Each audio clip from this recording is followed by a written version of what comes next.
కర్నూలు జిల్లా బీసీల అడ్డాని, బీసీలు అంటేనే కర్నూలు జిల్లా అని కర్నూలు నగర తెలుగుదేశం పార్టీ అధ్యక్షుడు నాగరాజు యాదవ్ పేర్కొన్నారు. ఆదివారం స్థానిక జిల్లా పరిషత్ సమావేశ మందిరంలో నాగరాజు యాదవ్ అధ్యక్షతన యాదవుల ఆత్మీయ సమావేశం ఏర్పాటు చేశారు. సమావేశానికి ఉమ్మడి కర్నూలు జిల్లా నుండి పెద్ద ఎత్తున యాదవులు హాజరయ్యారు. పలువురు యాదవ సంఘం నాయకులు మాట్లాడుతూ ఇటీవల జరిగిన సార్వత్రిక ఎన్నికల్లో మంత్రి టీజీ భరత్ గెలుపుకు నాగరాజు యాదవ్ ఎనలేని కృషి చేశారన్నారు. నగరమా మేలుకు కార్యక్రమం ద్వారా నగర ఓటర్లను జాగృతం చేయడంలో కీలక పాత్ర పోషించారన్నారు. నాగరాజు యాదవ్ కు కేడీసీసీ బ్యాంకు చైర్మన్ గా నియమించాలన్న ప్రధాన డిమాండ్ కోసమే ఈ సమావేశం ఏర్పాటు చేశామన్నారు. కూటమి ప్రభుత్వం అధికారం చేపట్టిన నాటి నుండి నేటి వరకు ఏ పదవి చేపట్టినా కులం ఏదైనా ఉందంటే యాదవ్లు మాత్రమే అన్నారు. అనంతరం యాదవ సంఘాల తరపున నాగరాజు యాదవ్ ను ఘనంగా సత్కరించి సన్మానించారు.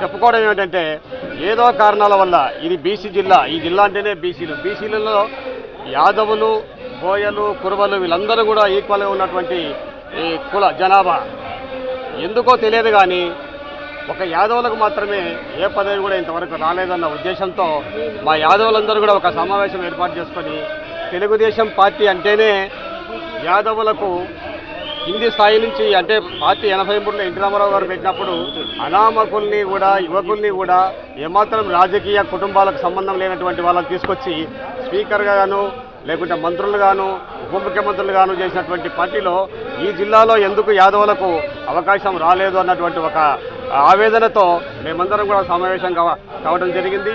వీరందరూ కూడా సరే మేము ఆ రోజు ఎంపీ కూడా ప్రయత్నం చేసినాం, కానీ అధిష్టానము కులాల పరంగా మేము కుర్వకిస్తామని చెప్పేసి ఆ రోజు కుర్వకి ఇవ్వడం జరిగింది, బోయకి ఎమ్మెల్యేలు ఇవ్వడం జరిగింది.